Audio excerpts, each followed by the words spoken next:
You know, they say every director never stays on top in terms of their career.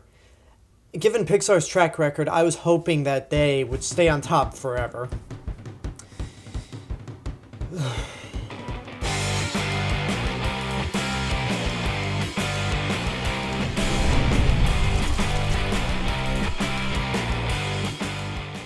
Cars 2 is the unwanted sequel to 2006's Cars, and brings back Owen Wilson as Lightning McQueen and Larry the Cable Guy as the tow truck Mater. Lightning McQueen and Mater leave Radiator Springs to participate in the World Grand Prix, where Lightning McQueen is going to participate in the races, and Mater is just there for support, I guess. But at the same time, there's this subplot going on with spies and something involving oil that Mater ends up getting tangled with, to the point where British spy Finn McMissile, voiced by Michael Caine, thinks that Mater is an actual spy, and basically it's up to Mater to pretend to be a spy to help save the world. Now, with both Cars movies, I never saw them in the theaters. The first one I didn't see because of my anti-animation phase. This one I didn't see because I was kind of heartbroken to hear that Pixar has made a bad movie, and I just didn't want to be there to see it. I was in denial that they made a bad movie. I was like, no, they can't. This is Pixar. They are the masters of animation. I mean, they gave us 3 incredible movies back to back to back, WALL-E, Up, and Toy Story 3. How can they stoop so low? So I didn't see it until it came out on Blu-ray, and while I think everyone may have exaggerated on how bad it was, it is very, very disappointing, and it's technically not a good movie. So what's wrong with the movie? Well, a lot of the jokes, just like in the first Cars movie, come from the idea of puns, or just stereotypes. Like, we have one of the new characters in this movie is John Turturro, who is an Italian race car, and you only remember him because he's an Italian race car, has an Italian accent. And then in terms of the puns, they go to different places around the world. One of them is Tokyo, which is spelled Towkyo instead of the traditional spelling. And it's just like, wah, wah. But I think the biggest thing that's wrong with this movie, in all honesty, is Mater.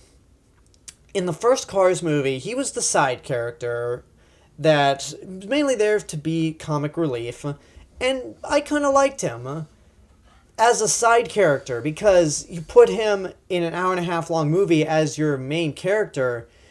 It's really the equivalent of having a Star Wars movie, but Jar Jar Binks is your main character. Not anyone cool. It's just an hour-and-a-half of Larry the Cable Guy pulling like a lesser version of Columbo, where everyone thinks he's a dumbass, but in actuality he's brilliant. It's like, no, this guy is dumb. He is completely oblivious to what's going on. And it's just, the plot is, I summed up the plot for you, but it's rather complicated to follow when you actually watch the movie. And is there anything good I can say? Well, things that keep me from really bashing on this movie are minor and may sound like excuses, but I think the animation still is beautiful. Even if they didn't really put their all into the story, it's still a beautiful looking movie. I do like some of the stuff they do in Tokyo. Like, some reason I like the scene when Mater goes into a bathroom and it's one of those Japanese toilets. I don't know, this kind of made me laugh when Mater confuses wasabi for pistachio ice cream. He is confused why the chefs give him just this little tiny ball, and he asks for more, to the point where the chef just gives him the whole wasabi. And I found that kind of amusing, but and some of the voices are good. I mean, John Turturro is annoying, admittedly, although nowhere near as annoying as in those Transformers movies where you just want to punch him in the face. But in this, he's just kind of, he's forgettable, honestly. I do like Michael Caine in this movie as Finn McMissile, and I do like how Finn McMissile is the James Bond car. So that's a bit neat for spy fans. But in all honesty, Cars 2 just really has nothing to go for it. I mean, John Lasseter said that he came up with the story for this movie when he was doing a worldwide press tour for the first Cars movie, but it just doesn't feel like his heart was in this movie. Like, unlike Toy Story, Toy Story 2, and A Bug's Life, it just doesn't really seem like much effort was put into this. And I feel like one of the reasons why this movie got greenlit was because Disney ordered them to and said, Cars has sold more toy products than any other Pixar line. You have to do a sequel so we can sell more car toys. And, I mean, John Lasseter has said that that's not the reason why the movie was made, but... And that's possibly true. I don't know the inner workings of Pixar, but it's just really disappointing. So I'll close with this.